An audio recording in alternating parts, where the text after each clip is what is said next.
I mean, come on, no one plans to get sick. And yet, here we are. My name is Matthew Zachary. I survived cancer, a stroke, and COVID-19, and I'm still here. I also survived our broken healthcare system, and I want to help you survive it too. So let's go make healthcare suck less together, because we're all out of patience.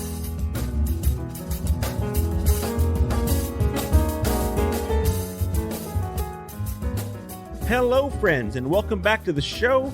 Quick reminder before we get started, if you like the show, leave us a rating, a review on Apple Podcasts, or don't, because, people maybe want to know about the show, and that's the best way to find out about us. On the show today, Sarah Dash, President and CEO of the Alliance for Health Policy.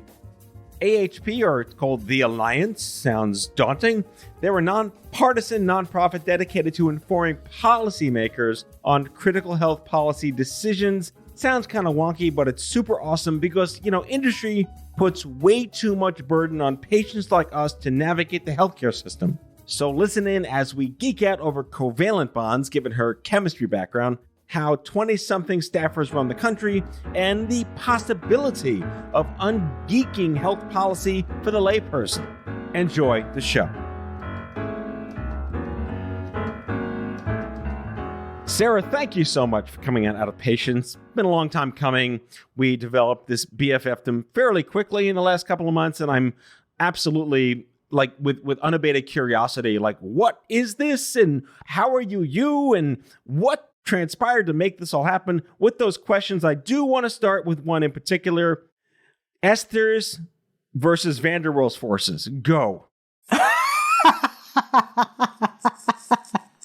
See, Matthew, this is why I agreed to come on your show, because from day one, we're laughing and you're finding the humor in things, which is great. Right. For the listeners who are confused, right? So you have a background in chemistry. Let's just start the answer to that question.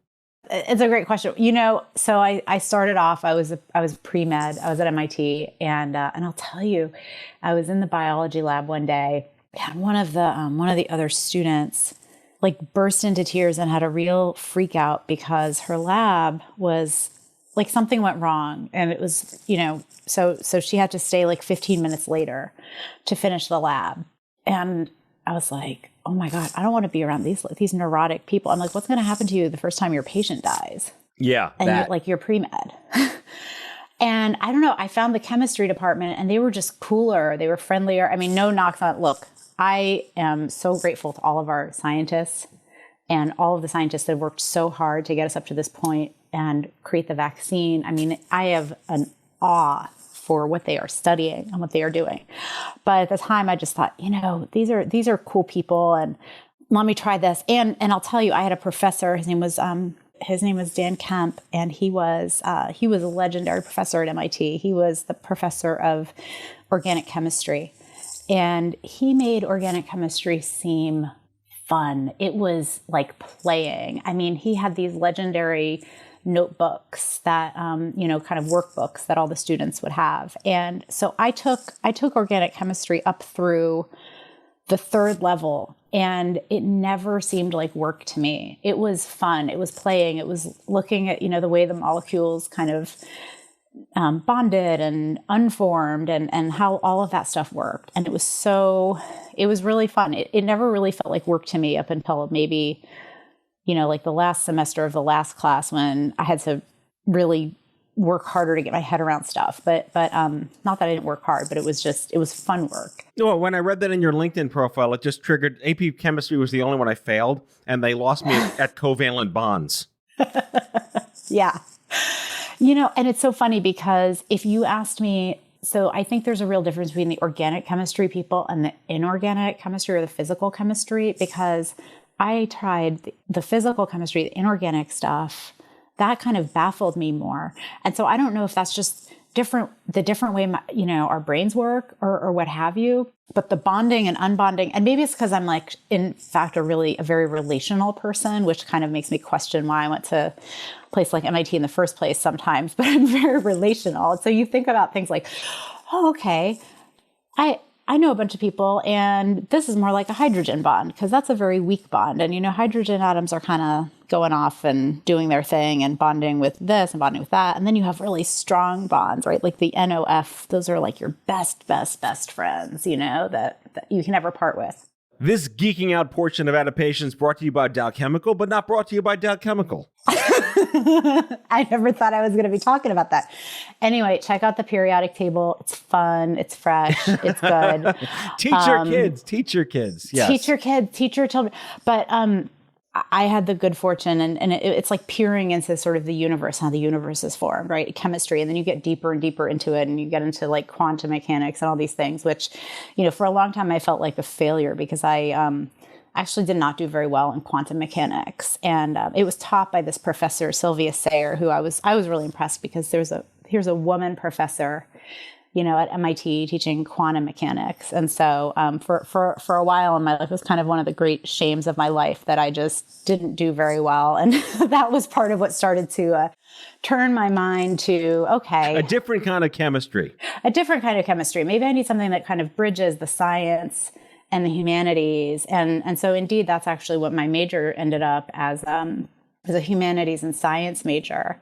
And I branched out and I went and I took a class at the Harvard Kennedy School on religion, politics, and public policy, which was great fun. And then I was very happy that semester because I branched out and kind of, took more humanities classes and there you are. And so then kind of ended up in a translational role because I always thought, look, all this hard work people do in the lab. And I mean, you've got to appreciate the people who are in those biology labs, working on their DNA gels, and it takes a certain amount of time and they have to go back in at 2:00 in the morning and switch this thing and switch that thing. And people, they work so hard all of their lives to discover something. And I mean, like these vaccines we're dealing with right now on COVID, these are the end result of years of work, including by a woman, I might add, who really was a pioneer in the whole mRNA technology. But they worked so hard. A woman of color too. And there's a woman of color on the team at NIH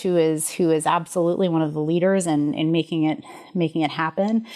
And, but here's the thing, like you work so hard on the science, you work so hard on it, you get it right. The results with these vaccines, 95%, it's beyond, I think, what anybody initially had hoped for. It's really beyond our sort of wildest hopes as far as how efficacious they are. And of course they are safe, but then you got to translate it, and you got to translate it into the policy arena. So look at the conversations that are happening now around distribution of the vaccines, the last mile distribution. My husband, literally as we speak, was on the phone because he's a teacher trying to get an appointment, and so it's like, okay, am I going to go here? Am I going to go there? Am I going to go to the next county over?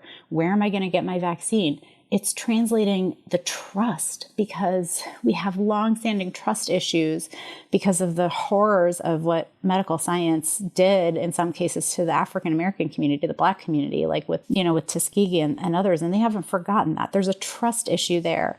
And there's folks working really hard to overcome that. My board chair, in fact, Dr. Reed Tuckson, heads up the Black Coalition Against COVID and is working really hard in these communities to deal with and really engage the communities and sort of helping them understand, and helping to engage. But you can't just engage people at the last minute. You got to engage people from the beginning. So there's a lot of translation that needs to happen, right? And that's what I've always found exciting, and that's what I got into. Right. So from how a bill becomes a law, how does a chemist become a staffer? Yeah. So there's so many different ways to affect policy and the policy process. And some of those are doing the research. And then some of them are, just being kind of the pure politician. I always kind of saw myself as somewhat in between, as sort of a translator and bridge builder. And I wanted to be close to the policy process. When I graduated from my master's in public health and I focused on health policy, I think I didn't really know what health policy was. I mean, because health policy is so big, and public health people kind of talk about health in all policies, which means, if you're building a road, you should think about building a bike trail too, because that's healthier. And if you're dealing with energy policy, you're also dealing with health because of the air that we breathe and so on. So it can get really overwhelming. But what I knew is I wanted to be closer to the decision making, if you will. And before I went to the Hill, to Capitol Hill, I had been working on campaigns, and I was in a small consultancy, and we actually worked on policy platforms for a number of different elected officials. So that was an interesting mix of what's the policy, and then how do you communicate it, and then how do you think about different constituencies. And I did some of that work at the state policy level too. So it was kind of a natural move for me to go to the Hill. But I will tell you, and I have to put this in because I have to talk about like work-life balance in every conversation, because I think it's really important.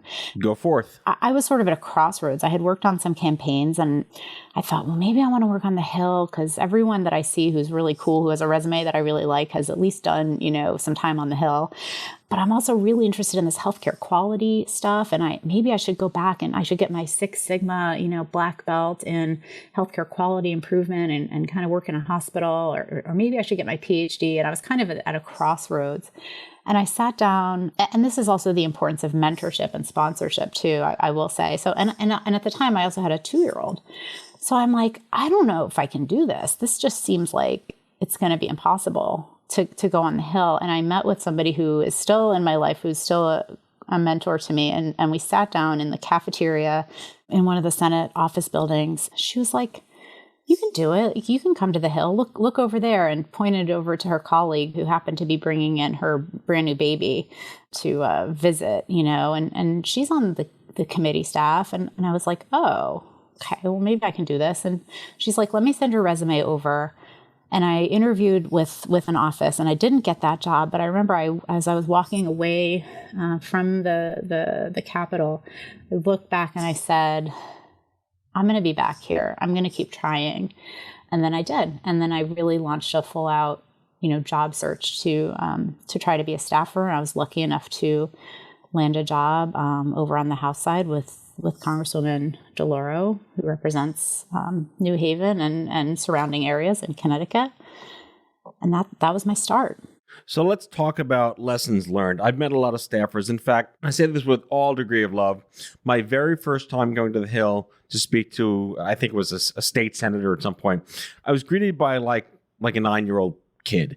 And it felt like a 9-year-old kid.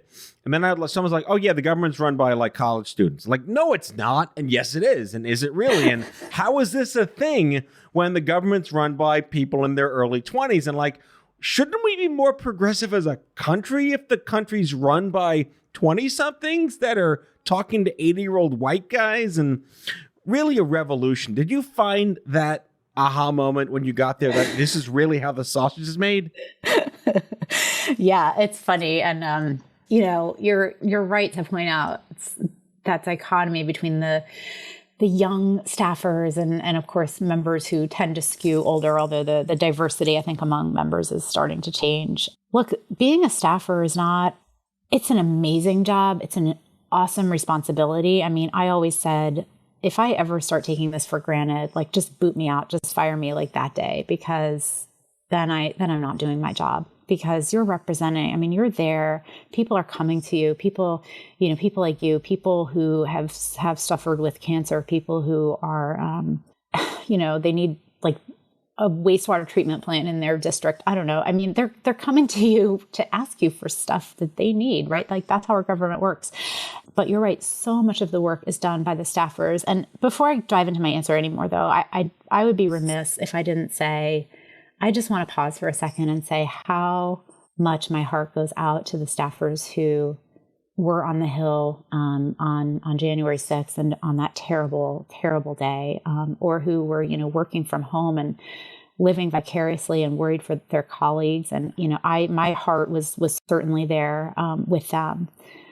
These are awesome jobs, but they're often thankless jobs, and they work for very little pay at kind of the whim of the member. And some members are amazing to work for. I was really lucky to have great bosses, but they're not all great. They're human, and sometimes their tempers flare, and it's not always super easy to work there. And you kind of go and you look for a job on the Hill, and there's stacks and stacks of resumes, right, that people are combing through. And so like, you're lucky to get that job. And so you're not always like picking and choosing. It's like whoever's giving you a job is giving you a job. And so you start off and maybe you're a staff assistant, right? And you're like just out of college and you're driving the member around and you're answering phones and getting yelled at by constituents. And then maybe you work your way up and you're a legislative correspondent. And then that's the person that is often the main person who's drafting the letters for the office, or they're in charge of tracking all the mail and keeping track when there's a letter on a big important issue, and how many pros and how many cons and that sort of thing. And as you get to the Senate side, you get more and more LCs who are handling multiple different issues. So on the House side, though, there is often, one LC handling every single issue that comes into that office. Then you work your way up the chain, and maybe you're a legislative aide. Maybe they hand you a little bit of a legislative portfolio. And then if you do well with that, you might get a job as an LA, a legislative assistant. Again, on the House side, you're handling multiple issues. On the Senate side, you get to specialize a little bit more because those offices are bigger. And then, then you got your legislative director, your, chief of staff. And then there's different fancy titles, because oftentimes people give sort of titles instead of money. So you might get to be, the health policy advisor, or the senior legislative analyst, or the, legislative aide, or what have you. And so, counsel, if you're a lawyer, you might get to be counsel. So, and then there's committee staff. And so I'm explaining this because in case your listeners are curious, but it actually really affects the work, right? So then the committees of jurisdiction, you got Senate Finance. I'm just talking about healthcare here. You got Finance, you got the Help Committee, mainly on the Senate side. You've got on the House side, you've got Ways and Means, Energy and Commerce, to some extent the Education and Workforce Committee, which used to be called Ed and Labor when I was there. And then each of those members has committee staff. And then there's all kinds of other committees. And speaking of cancer, the Appropriations Committee is an incredibly important committee. They're the committee that's funding the NIH, the CDC. They're appropriating the funds for those agencies. So it's a whole ecosystem. And you're there and you're advising the member on how to vote. You're writing memos for them. I remember one time when I was on the Senate side, I had to write a memo because Jerry West, the great basketball player Jerry West, was coming for a meeting with my boss. And I was like, okay, who's that? And I had to Google it. And I'm like, oh, wow, he's actually like a really famous basketball player. And that was him on the NBA logo at one time. But there I am. That tells you how much I know about sports. So with apologies to Mr. West.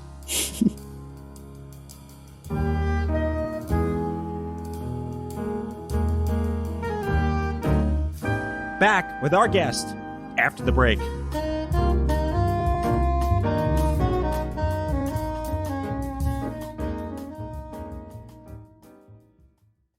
Has your chronic illness made it difficult to continue working in the traditional way? Want to learn how to find and create flexible remote work that both accommodates your chronic illness and generates an income? Join the Patients Getting Paid membership, a community of chronicpreneurs where people just like you find workshops and trainings, weekly updated condition-specific gigs, twice monthly coaching calls, co-workings, accountability, and the kindest community to support you on your path to make money while working from anywhere and taking good care of yourself. Learn more or join us at patientsgettingpaid.com.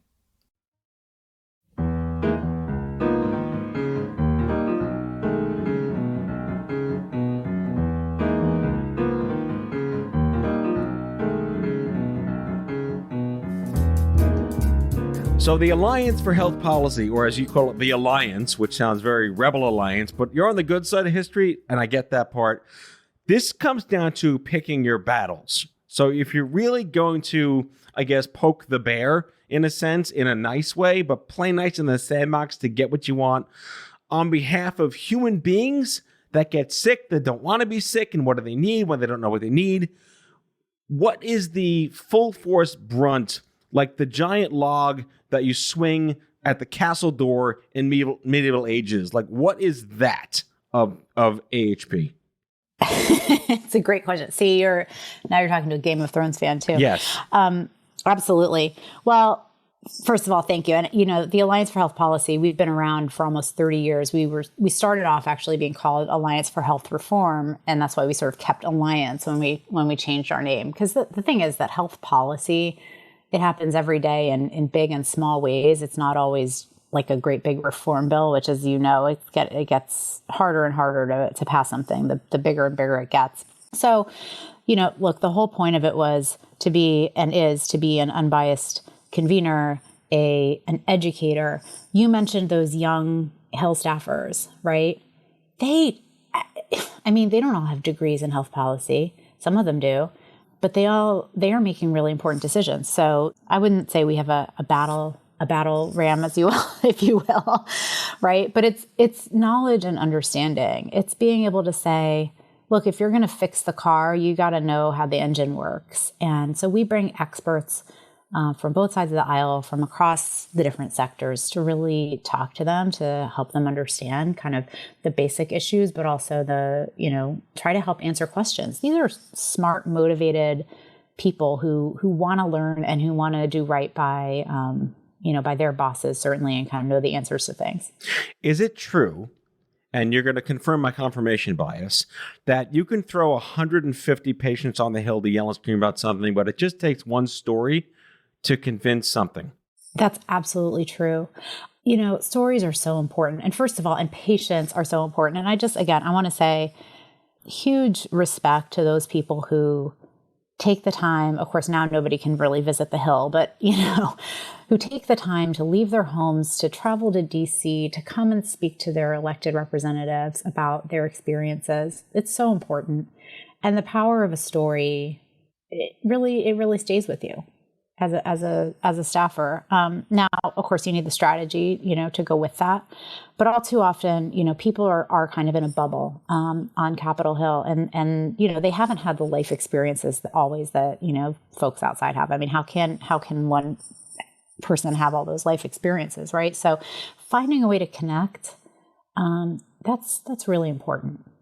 Yeah. So this comes back to, what role do patients play in policy? Because I don't know if it's been fully, I'll say, exploited in the nice way. Like, how are human beings? I'll say, we're people that are shopping in a store we never wanted to shop in. The shit happens store of cancer, rare disease, whatever it is in that space where, what you did, you can't expect to know what you shouldn't expect, all that stuff. All that stuff. And, you mentioned the analogy to shopping. And I think it's interesting that sometimes patients get called consumers. And there's this whole, debate about, should people be called patients or consumers, or just people? And should it be called patient-centered care or person-centered care? And, look, the fact is, we've all been patients. We're all going to be at some point or another. And to your point, like, sometimes you really get the crappy end of the deal, and you're like you said, you're shopping in the store you didn't want to shop in. So just to say that we need to be designing a system around human beings and people, and not like sort of having this otherness of the way we talk about patients. So, what role do they play in policy? I think that, look, there's numbers of patient advocacy groups. They often sort of tend to form around different diseases or different illnesses. And then sometimes you'll have sort of overarching groups that deal with patient or consumer issues more broadly, like affordability and things like that. There are different ways to plug in, but I'm going to say, just from my vantage point, I don't think there's enough ways for patients to plug in. I think that the policy community needs to work harder to provide that access, because there is a power imbalance. And when you're sick, or you've been sick, or you have a family member with a condition, there's enough shit to deal with. Am I allowed to swear on this podcast? Oh, hell yes. Oh, okay, great. Good. Okay. I should have led with that when we kicked it off. That's awesome. Because I can't swear around my toddler anymore. So I'm just going to take it out all here. So don't you hate when they get sentient and know when you can say bad words? When they're meatloafs that don't understand anything, you can just swear away. I know. So now I have to censor Kids myself. ruin everything. Children are darling. No, they really are our future. And I mean, you talk about children's health advocacy. I mean, my goodness, because children don't vote. There's the child health insurance program, and then there's the Medicaid program that covers. Did you know it covers over 50% of the births in the country? That's crazy. No one knows that. I mean, well, should everyone need to know these things? That's a question, right? You are the sausage getting made in the best sense of like how that's usually a negative thing to talk about. But to what extent does the average person who just complains and wants a boogeyman need to know about this stuff? And like you started out with like disinformation and confirmation bias in the media. I mean, without going down that rabbit hole, right. How do you substantiate like we're the good guys, we're doing this on your behalf, and here's what we're getting done? That's right. And that's where the organizing factor comes in, right? Of the patient advocacy groups. And you can't be all things to all people, and patients, human beings who, want something to get done, we put too much burden on them. We put too much burden on ourselves as humans to navigate the healthcare system. And that's where it's got to change. And I think that's where the challenge is though, because the pain in the ass, things that happen to each of us as patients happens hospital room by hospital room, appointment by appointment, waiting room by waiting room. And so how do you get people to really factor in? I'll give you an example. My first job in the DC area was actually at the National Cancer Institute. And I got to work in what was then called the Office of Liaison Activities. It's now got a different name, I believe. But they had a program there where they actually had a mechanism to bring people who were, advocates for people with cancer and different kinds of cancer into the inner workings of the NCI. So they could sit on peer review committees that were actually reviewing the science, and they could sit as full voting members, or they could review, publications from a patient perspective.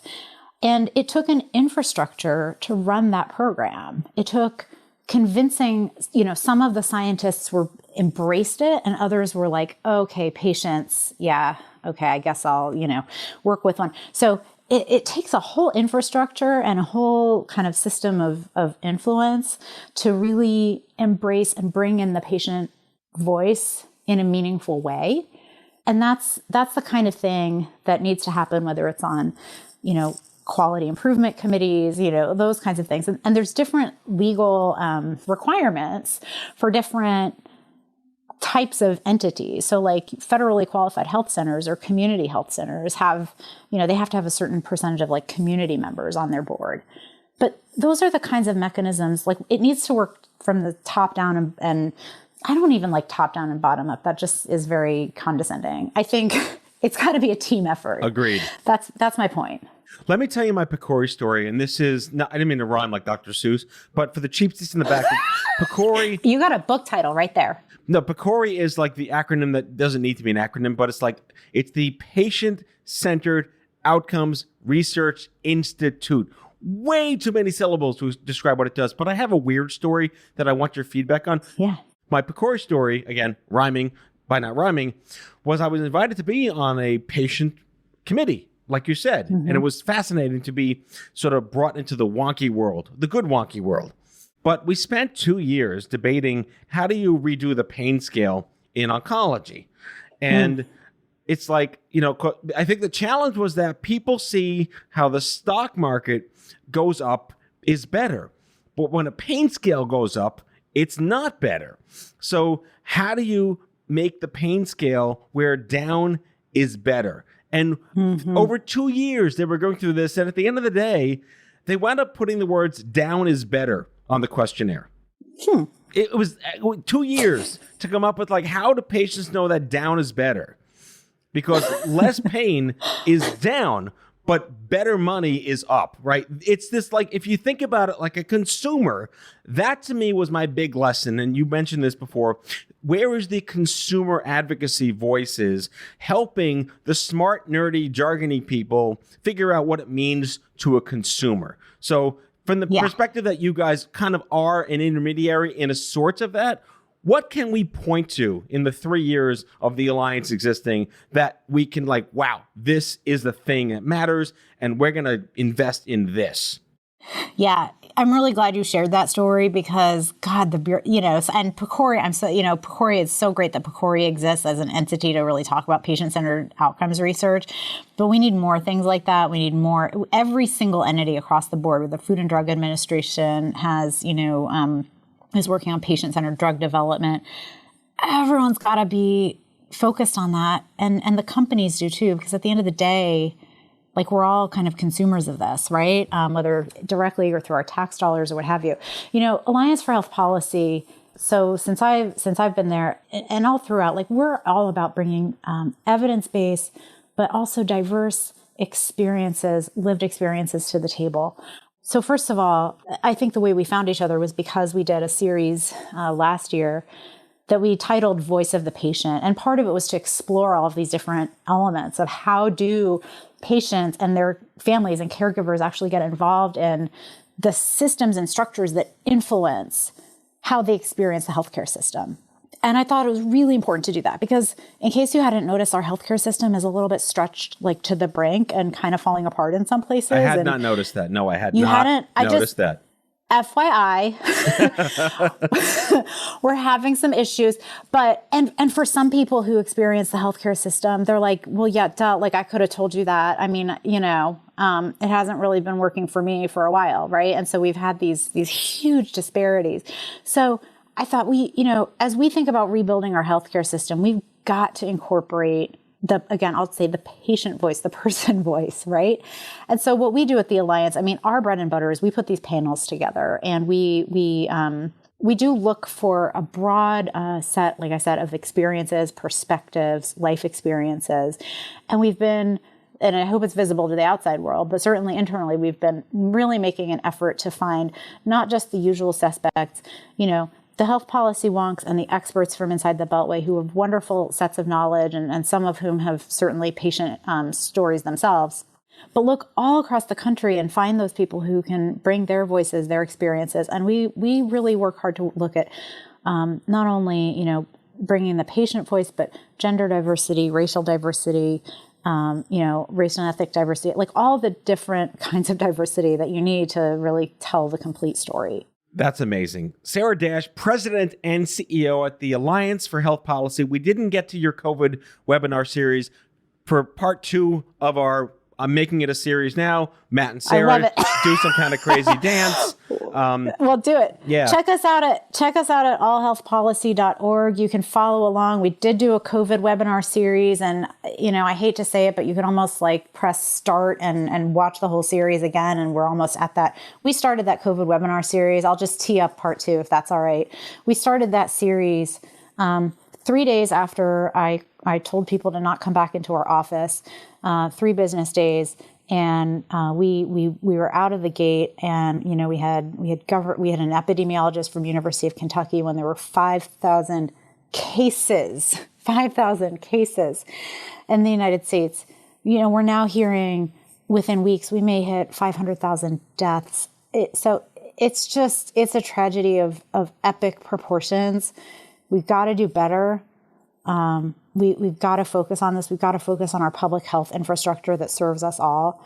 It just shows you just how central our healthcare system and public health is to all of our well-being and to our economy and to our prosperity as a country. So my hope is that we can really push that conversation forward. We're certainly planning to push that conversation forward over the next year, and I look forward. I hope I get invited back, even though I said one swear word, and I hope I get invited back and we can talk more about that. Well, to be continued, allhealthpolicy.org, and to van der Waals forces. Thank you very much. Amen. Thanks.